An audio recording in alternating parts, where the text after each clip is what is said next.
Just come by and say it. Yeah, it says you look awful familiar. I'm doing great. How are you doing? We all the big stick now. Now we're trying. Things are doing really good. We're going to do this for 6 weeks. Yeah. Part of our challenge.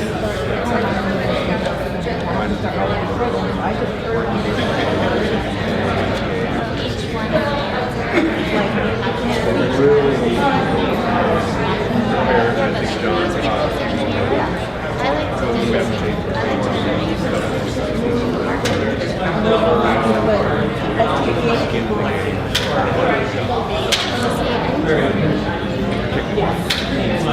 Just like in the ones, I remember Not too much. I put it in the seating list. That's Well, I put it in the seating we're list kind of sort of how that would work for us. We're more interested in improving the safety and connectivity, primarily like that Mountain View, Palo Alto, Sunny Hill, or areas where about half of our so we're getting just 20% of our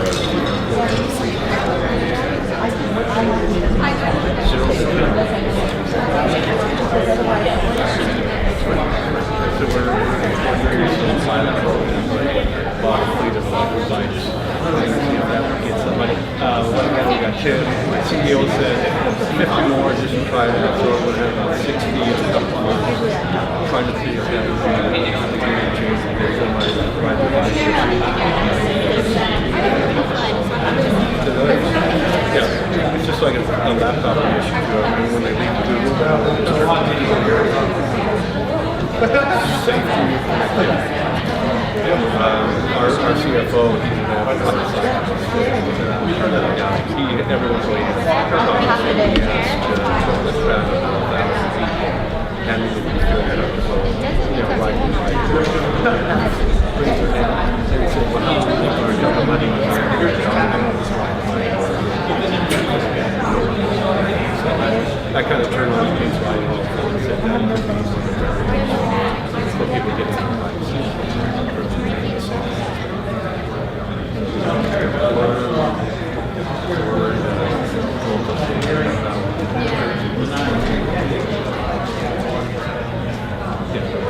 That would be an option.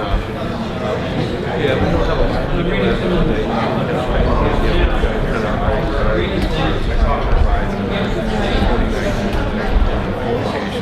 Doesn't really push a lot of our systems to the calculating system. Scale back and really show us.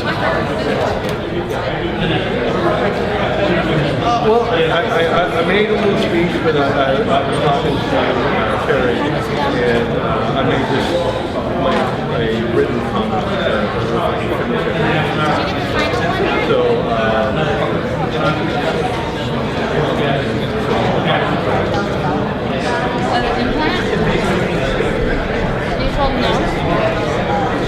okay, so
He's gonna be here anyway. So, yeah. Let me see if Kelly is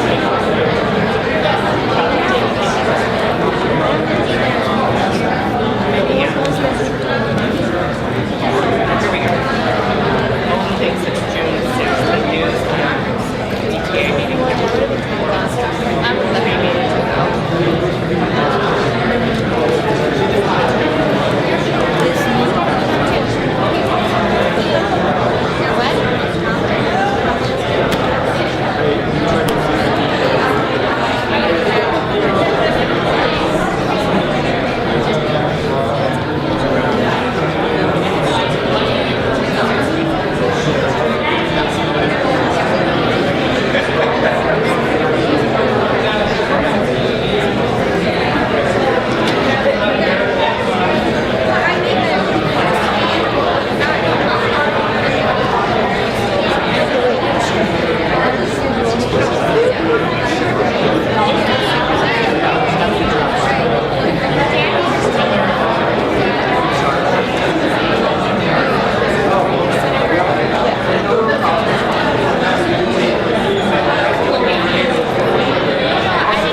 Thanks for coming.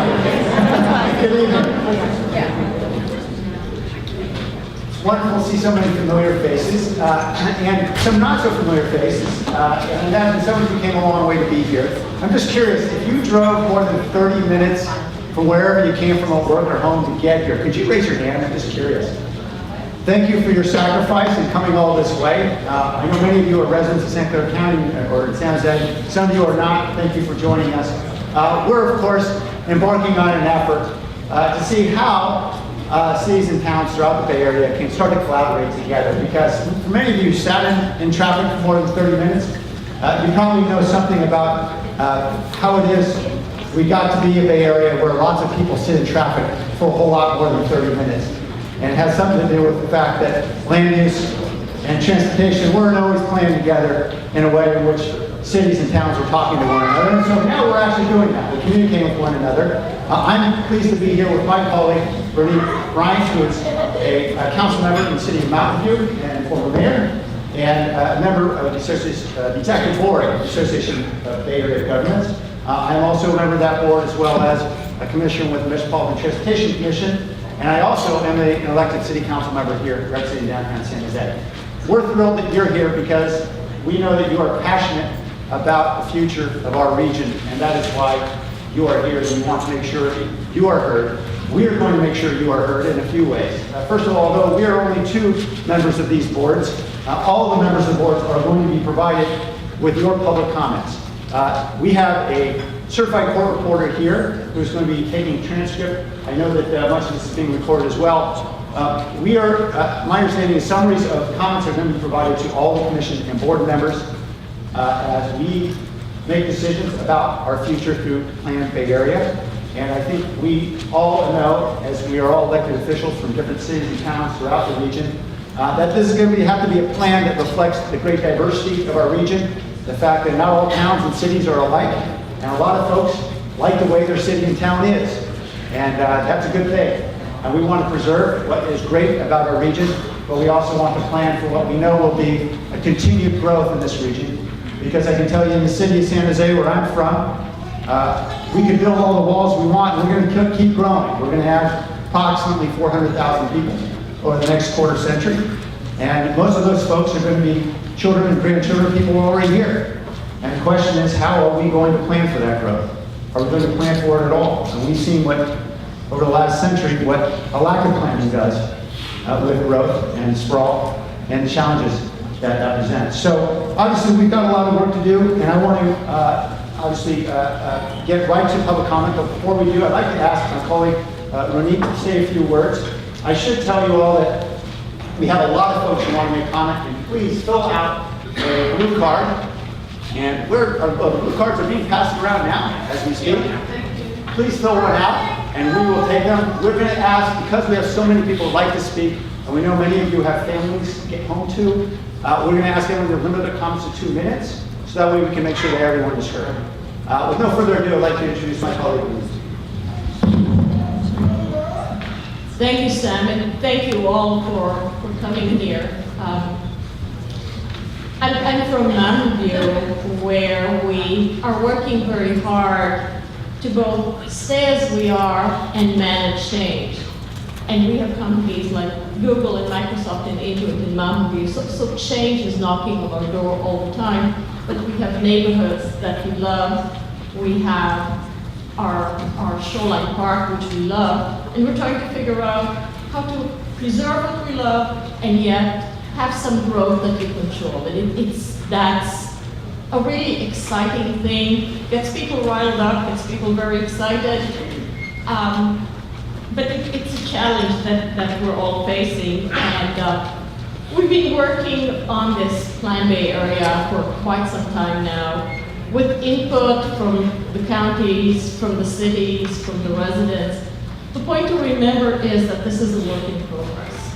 So hopefully we will get it fairly right, but we will have to continue working on it to make sure that we have all this high-tech industry that produces jobs for us. And we also have our wonderful open spaces, which are part of the reason why we live here.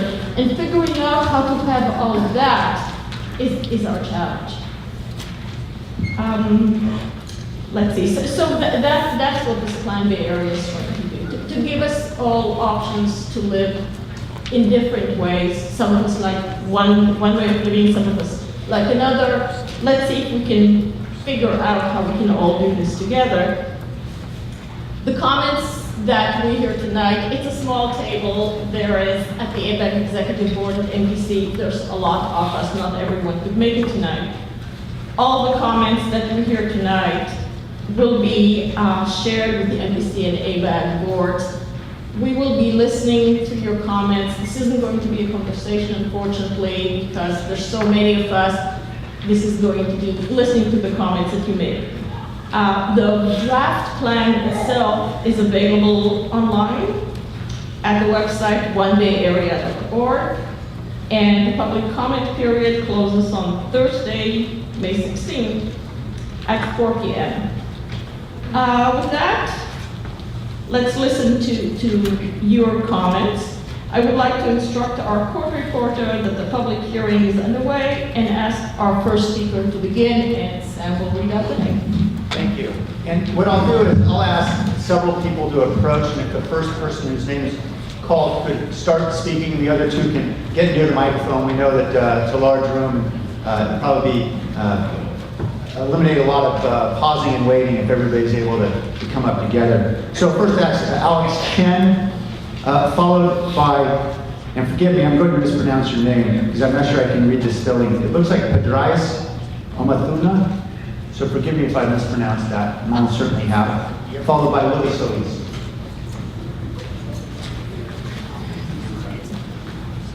Good evening, Alex.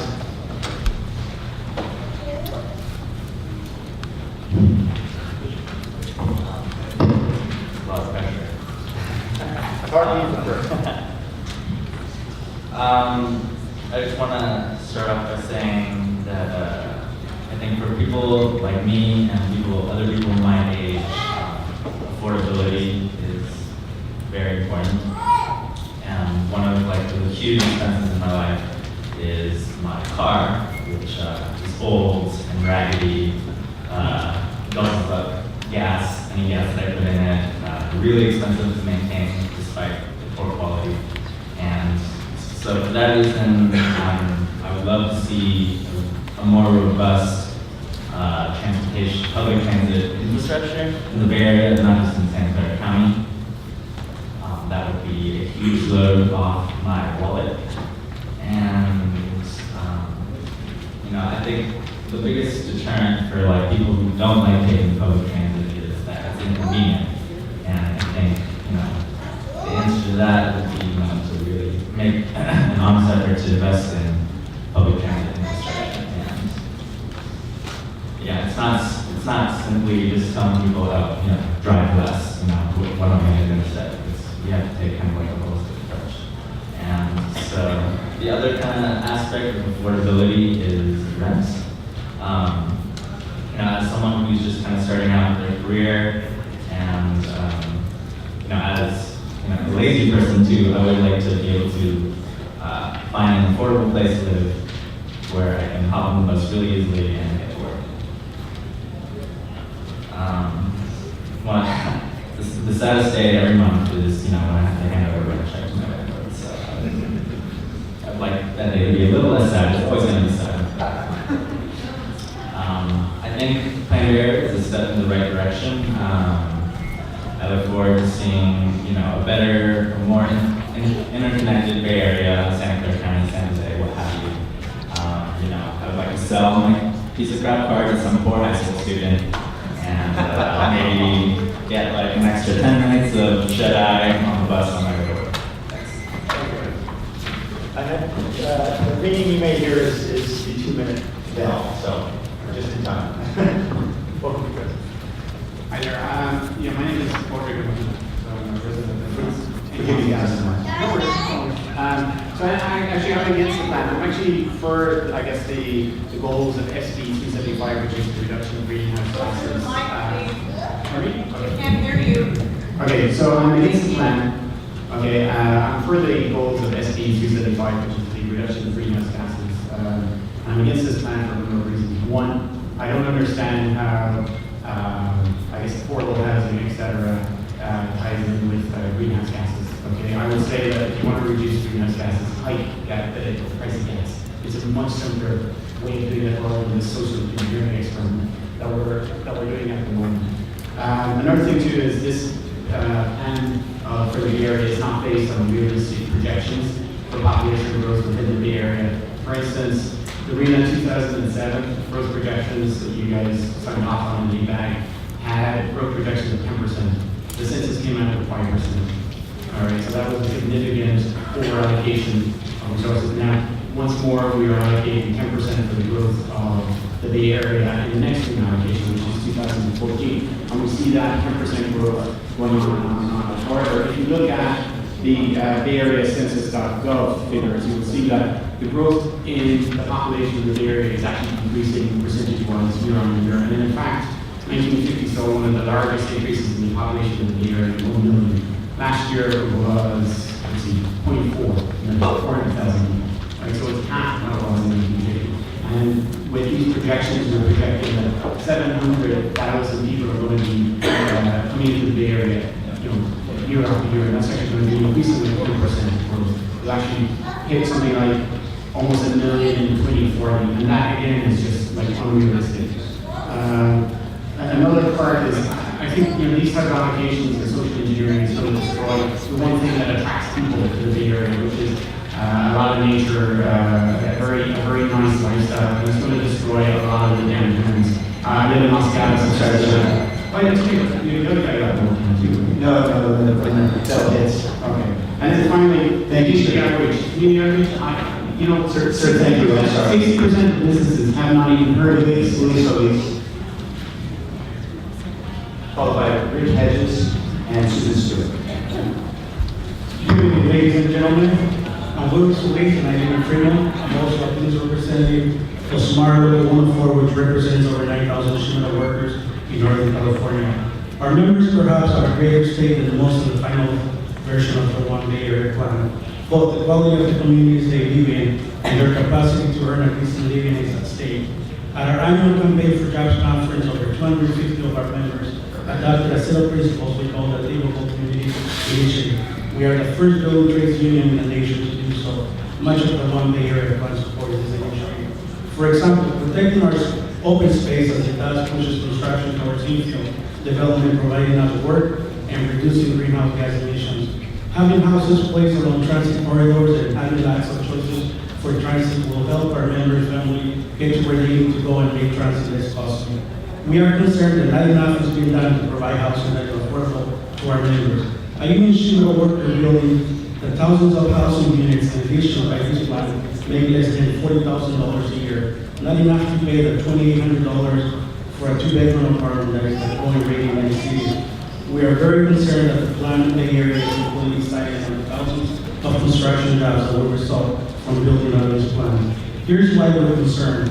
The current business model for developers building infill development is based on creating a low-wage workforce imported from the Central Valley. BRE is a perfect example. This developer has 2 new projects in Sunnyvale, totaling over 600 units. At their Salty site, 17 out of 34 contractors were based outside the region. Shimano workers were paid $12 an hour and shipping from Sacramento. Why is there nothing in the plan encouraging the use of a local workforce and paying these workers their standard wages? Why is there nothing in the plan of the benefits of having several billions in construction wages recirculated within the local economy, resulting in millions in local sales tax revenues? Why isn't there anything in the plan about thousands of new middle-class careers that could be the results of the bill? Thank you. Rich Hedges, followed by Susan Stewart and Chris Hedges.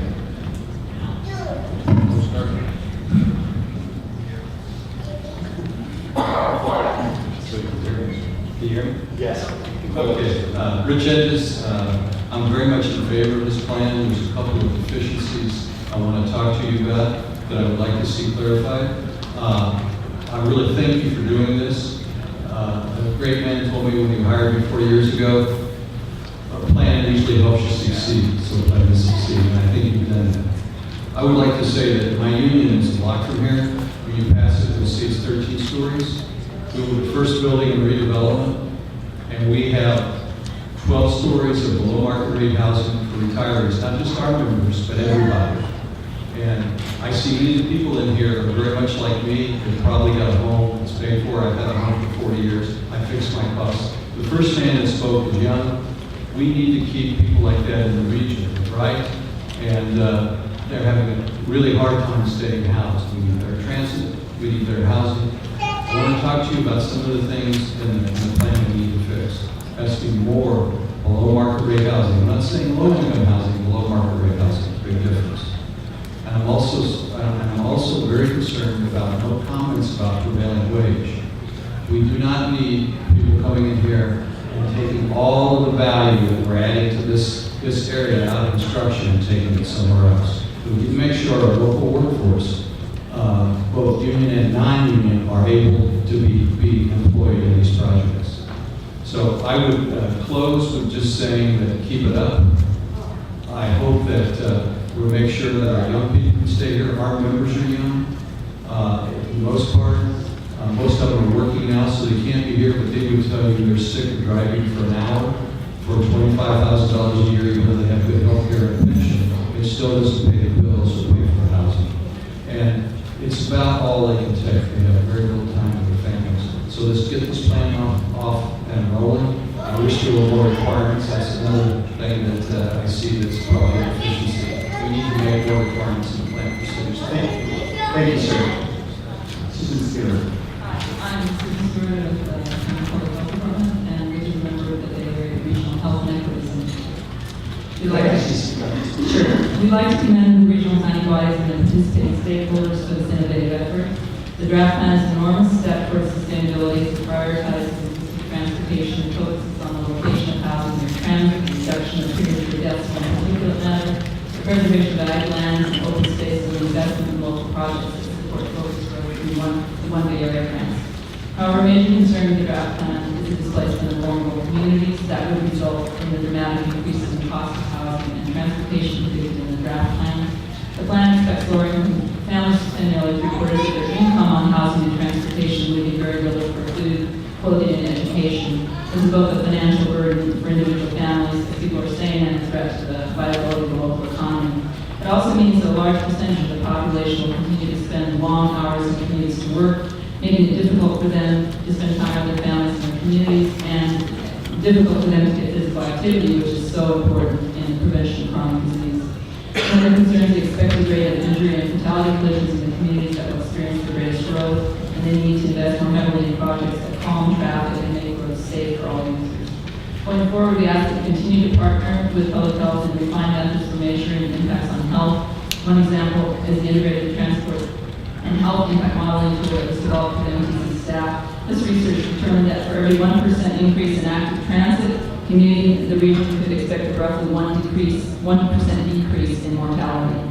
We urge the regional agencies to continue to explore alternatives, including the equity, environment, and jobs alternative, which was called the environmentally superior alternative in the draft EIR. Thank you. Thank you. Mr. Pepe, followed by Michael Ludwig and Michael Shaw. Hello. So my name is Chris. I'm a community planner for the Transform Bay Area Transportation Advocacy Organization. And overall, we support the plan. My Bay Area is going to bring people closer to their jobs. It's going to provide better transportation options. For the first time, transportation projects are being ranked in terms of cost effectiveness and benefits for the environment and for communities. So this is a greatly superior plan from where we have come from before, in previous plans. And however, we do have a few different concerns, in particular the hot lane network. So we are not opposed to hot lanes, but we are opposed to adding excess capacity. And so we would like to see, instead of the revenues from the hot lanes go towards additional highway expansion, what we'd like to see instead of go towards transportation options, better public transportation options, for example, shuttles, buses express buses along the freeways, and also a low-income pass to allow for low-income individuals as well as youth pass to allow them to be able to access different destinations. So I think the hot lane network is one of the main concerns concerns that we have, but we think that can be fixed. Also, we'd like to see more funding for transit operations. So with the EEJ, the Environment, Equity, and Jobs Alternative, there's actually a significant amount of additional transit operations projected as part of that plan that will help reduce the greenhouse gas emissions and get people from point A to point B. Finally, as we invest in communities such as low-income communities, we should try to avoid the displacement of people living in those neighborhoods, because those are the folks that are dependent on our public transportation services. So we would like to see anti-displacement measures as part of the plan. And just I'd like to finish by saying that the EEJ alternative provides so many more benefits in regards to health, the environment, and just improving the quality of life for the area residents. Is that my time? It is. Thank you. Michael Ludwig, followed by Michael Shaw and Michael Leah. Thank you. I'm Michael Ludwig from San Jose, and I do like in general what you're doing with this Plan B area, especially trying to coordinate the growth in housing and jobs with transportation. I am concerned about a few things. Most of Chris Leppe's comments, I want to echo them. I agree with him. And also the concerns about affordability. I am a low-income person, so I am very concerned that there be low-income housing and low-income transit, things like that available. I see in the plan it's expected to accommodate 79% of new housing within PDAs. That's good. That's a high percentage. I like that. But only 63% of new jobs, and the 63% sounds low. But I notice it only includes PDAs. If you also include the new jobs that are within a half mile of a rail transit station or a BRT station, how much would that 63% increase? I hope by a lot. I can't think of anything else, so I'll just... Thank you, Michael. That's actually a helpful example of anyone who doesn't feel the need to take up the whole 2 minutes again, not obligated to do so. Okay, man. Okay. Michael Leah, followed by John Conrad and Megan Fu. You say Michael Shaw? Mike, yes. Michael Shaw. Oh, I'm sorry, Michael Shaw, forgive me. I'm going to start by saying 2 minutes is not enough time for somebody who has spent many years studying these issues to be able to express the problems with the area. My name is Michael Shaw. I'm from freedomafricans.org, which is a tax-exempt organization dedicated to expanding public understanding of the nature of natural law and understanding the nature of Agenda 21, the globalist plan for the remake. Your connection with One Bay Area and to Agenda 21 is phenomenal. It for us to create stack-and-pack living arrangements is an assault on our automobility, on single-family neighborhood living, and on private property, including the designation of wildland corridors throughout Central California. Hogs and regionalism. The transformed system of American government is regionalism, not something you learn about in 8th grade. Regionalism is extra-constitutional. It implements a Soviet system. A Soviet system is one where you've got agencies like One Bay Area, the COG, Council of Government. COGs exist across the United States. America is being taken over by an alternate system of government, which no one knows about, no one has approved, and which doesn't exist under the constitutional framework of the American Republic. So I ask you, how do you justify the powers taken on by COGs like APAC? COGs engage in regional and municipal planning, economic and community development, cartography and GIS, hazard mitigation and emergency planning, aging services, water use, pollution control, transit administration, and transportation planning. What happened to local government? You have replaced it with our awareness of the public. How do you reconcile actions that pursue these Agenda 21 objectives? First, the abolition of private property. Second, absolving political boundaries like county lines. And third, the creation of dense human settlements with the fact that there is virtually no public support for these actions in California other than those who stand to gain on a short-term basis. I would ask for more time because your association with the ICLEI organization needs to be understood by the public and should be all this year.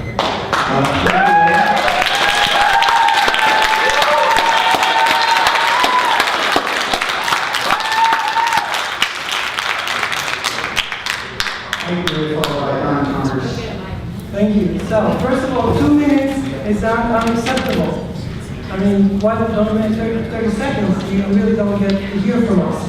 So 2 minutes is not acceptable. Second thing, this is the largest real estate and transportation development in California. It is estimated to cost $300 billion for a period of 30 years. And yet, the vast majority of Californians and people in the Bay Area have no idea this even exists.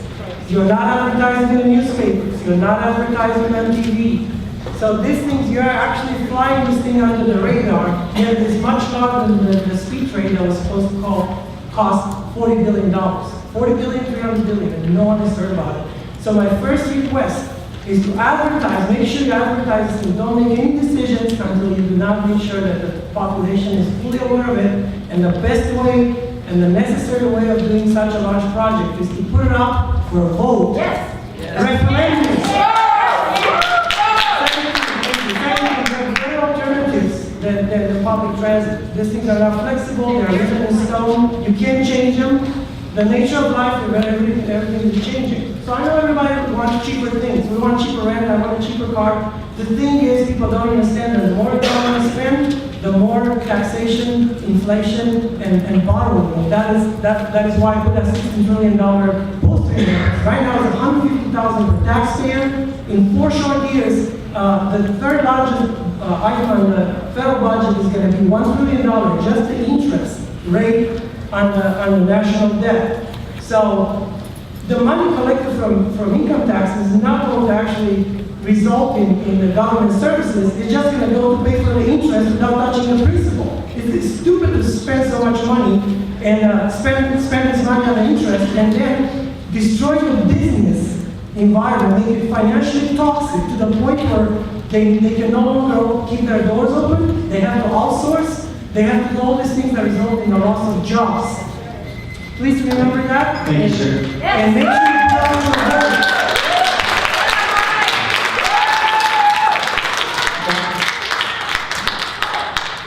Maybe you got in front of Don, but go ahead. That's okay. How you doing? Hi, Sam. It's been a while. Actually, used to represent you, but I had a little.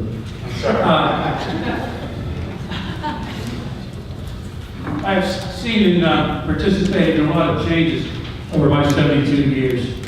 A lot of this was for the good and improved quality of life. And some of it, not so much, and made matters worse. Based on my knowledge, education, 50 years of statistical analysis in a variety of fields, I think this plan falls into the latter category. One of the things that they talk about is changes in technology and transit behavior will be necessary to achieve the objectives. Some of us in the room remember back in the 70s when the first fuel economy standards were put in, and it was due to the era of oil embargo. Global warming was not an issue. In fact, it was global cooling at the time. Same groups and same scientists are now telling us about global warming, but that's an issue for another day. Yeah. So, 25 or 30 years later, we take a look and we find out that the fuel economy, the average car on the road, is double. So you think, whoopee, we achieved our goal, we're using less oil. People are saving money on gas. Wrong. Miles driven per car double. Exactly offsetting the increase in fuel economy. So these projections of social engineering do not stand up very well. By the way, I did that research and it was published locally in the Metro and nationally in the Wall Street Journal. So I'm not talking through my hat. Also, citizens say they would like to have, and some of them have testified they would like to live near transit and be able to get close to work. Well, Yeah, that sounds good, but let's look at people's record on this. People have a very low opinion of Congress, and yet they keep sending the same people back to Congress, so they don't vote for their convictions. Well, I see I'm out of time, but I've got a lot more, and I'll try to submit that via email comments. Feel free to submit it in writing or by email. Pardon? You feel free to submit by email or in writing. Yeah. Thank you. Thank you, Mr. Chairman. My name is Luke Gutierrez, followed by Jeff Lockridge, and Susan M. is in Mary from Gilroy. Hi, my name is Megan Madeiros, and I'll just say I could not find a safe place to park my bike, but it's really nice to have police guards around. So thank you to the police tonight. So I'm a San Jose resident, a bicyclist, an active transit user, pedestrian, and I wish that my husband and I could go from being a one-car household to a zero-car household, but it's just absolutely impossible in our region. I'm also Sierra Club Women Create a chapter staff. And I feel that I just like everybody deserves the choice to drive around. I and other people like me deserve the choice to get around safely and conveniently with a bicycle. And right now I can't. And you know, my daily commute in a car would take me half an hour, and I spend an hour and a half on the train getting to work just from San Jose to Palo Alto. So this isn't okay, and I feel like the plan is going in the direction to making it easier for people like me to get around safely and conveniently.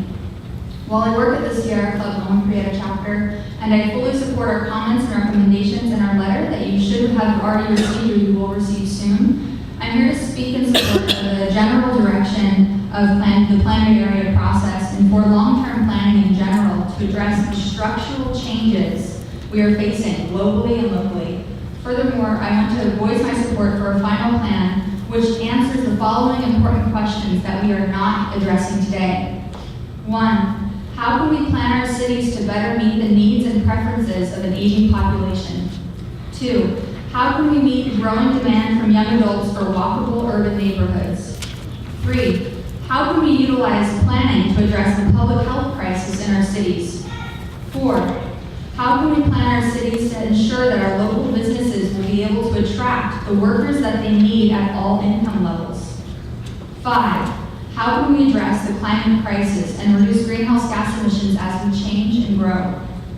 6. How can we plan our cities so that we increase the convenience and cost effectiveness of public transit? 7. How can we ensure our housing needs meet the needs of the people we need and value in our communities? And finally, how can we meet the obligation that we have to others and future generations? Thank you.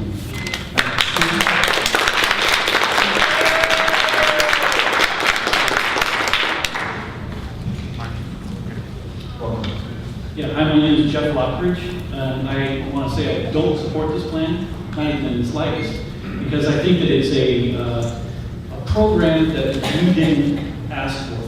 It's a government program that's been pushed down our throats, along with several other programs. But this one in particular is